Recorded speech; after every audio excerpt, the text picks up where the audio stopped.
ओम नमः शिवाय, जय महाकाल। आप सबको पता है कि 19 मई को वट सावित्री व्रत है। साथ ही साथ इस दिन अमावस्या भी है, जो कि इस दिन को बहुत विशेष, बहुत खास बनाती है।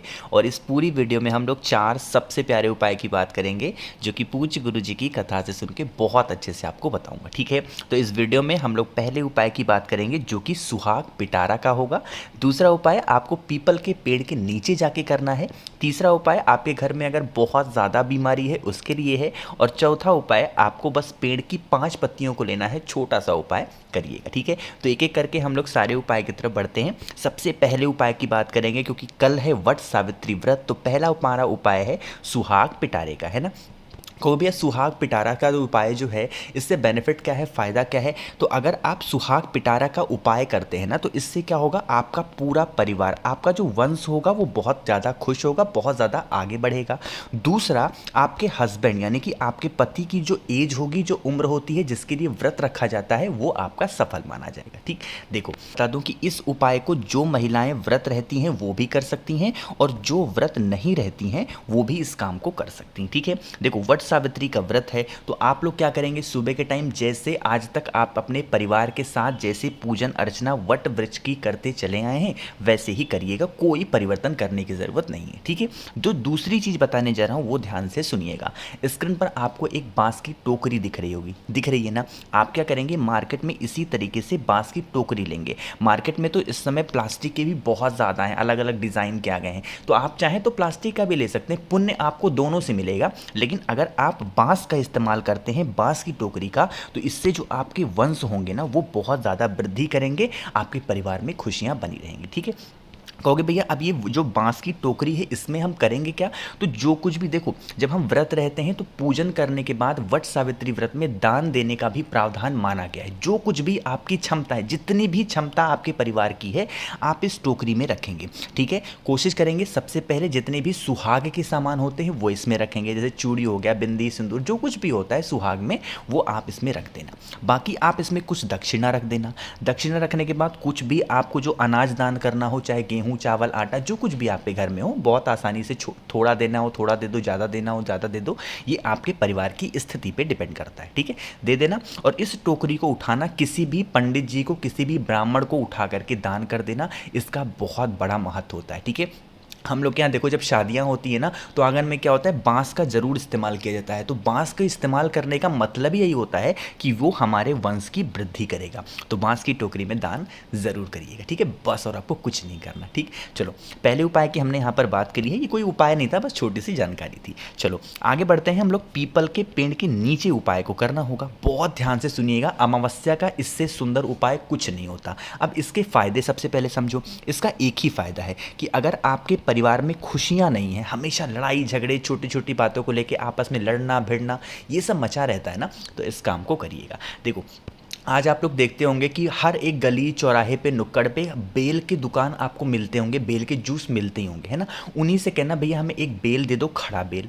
उस खड़े बेल को घर लेके आना और ला करके तोड़ लेना। ठीक है, तोड़ने के बाद क्या करेंगे, इसका जो गूदा नहीं होता येलो वाला, इस गूदे को निकाल लेंगे, और इस गूदे को निकाल के जूस वगैरह बना लो, या फिर ऐसे ही इसको खा लो। इससे आपके सेहत भी अच्छे रहेंगे और पेट वगैरह भी आपका सही रहेगा। ठीक है, अब जो उपाय बताने जा रहा हूँ वो सुनिएगा। जब आप इसके गूदे को निकाल लेंगे तो इसका जो छिलका होगा बिल्कुल खोखला हो जाएगा, कटोरी जैसा बन जाता है। अरे बन जाता है ना, तो आपको उसी कटोरी जैसा जैसे ही बने, फिर आपको अपने घर में बनाना होगा इस तरीके से पंजीरी। कहोगे भैया पंजीरी कैसे बनता है। अरे जब हम लोग के यहाँ सत्यनारायण भगवान की कथा होती है ना, तब देखो पंजीरी नहीं बनता प्रसाद के लिए, वही पंजीरी आपको बनानी है आटे को सेक करके। ठीक है, पंजीरी बना लिया।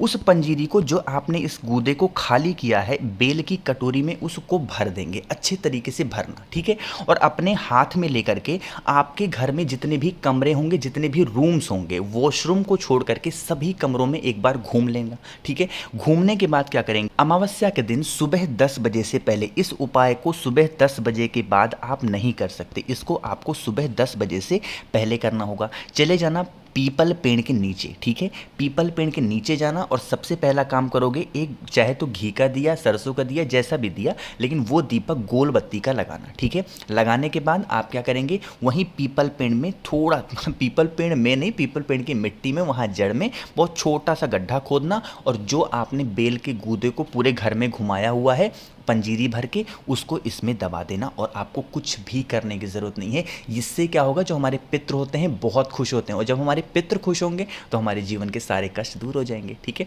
बात आई समझ में। चलो, 2 उपाय की हमने वहाँ पर बात कर ली है जो कि बहुत आसान थे। आगे बढ़ें, तीसरे उपाय की हम लोग बात करते हैं जो कि बीमारी के लिए होगा। आज के टाइम पे ना मुझे नहीं लगता कि कोई ऐसा इंसान होगा, कोई ऐसा घर होगा जिसके घर में मेडिसिन ना हो। हर किसी घर में दवा मिल जाती है। कैसे करना है इस पूरे उपाय को अब बताऊंगा, लेकिन सबसे पहले वीडियो को लाइक कर दें और जो भी लोग मेरी आवाज़ पहली बार सुन रहे हैं चैनल को सब्सक्राइब करिएगा। ठीक है, चलो समझते हैं कि कैसे करना होगा।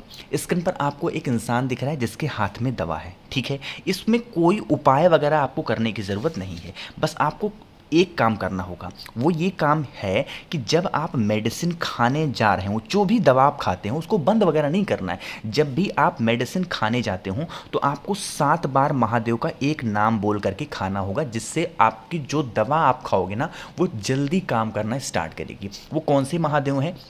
वो महादेव का नाम है कल्याणेश्वर महादेव। कौन से महादेव?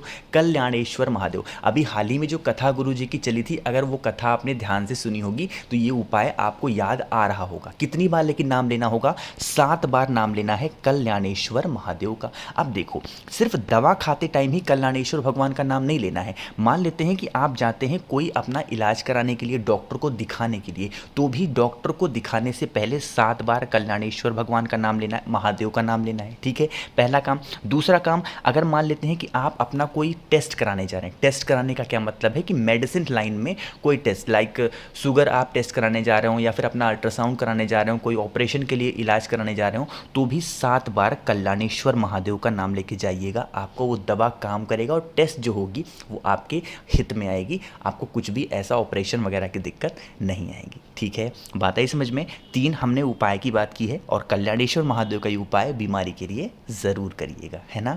चलो आगे बढ़ते हैं हम लोग अपने चौथे उपाय की तरफ, और इस वीडियो के आखिरी उपाय। एक छोटी सी जानकारी और दे दूँ 10 सेकंड में। देखो, कोई ज़रूरी नहीं है ना कि आप ये सारे 4 के चारों उपाय करें।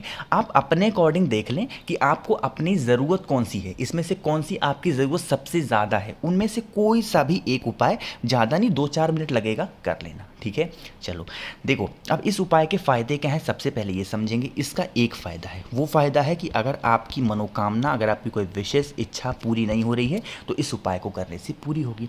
आप कहोगे भैया इतने सारे पेड़ यहाँ पर क्यों लगाए हैं? इसका एक पर्पज़ है, एक मतलब है। वो मतलब ये है कि हमें चाहिए होगा 7 पत्ती, हमें चाहिए होगा 5 पत्ती। कितनी? 5 पत्ती। अब वो 5 पत्ती किसी भी पेड़ की हो सकती है, इसमें निर्धारित नहीं कि बेल की ले लो, अशोक की ले लो, या पीपल की ले लो, बरगद की ले लो, नहीं। हमें 5 पत्ती लेनी है, हर पेड़ से एक एक पत्ती। ऐसा नहीं लेना कि एक ही पेड़ से 5 पत्ती तोड़ लिया, नहीं, हमें अलग अलग पेड़ से 5 पत्तियों को लेना होगा। ठीक है, बात है समझ में। 5 पत्ती ले लिया, साथ ही साथ ले लेना एक सफ़ेद फूल, ज़्यादा नहीं, एक सफ़ेद फूल ले लेना।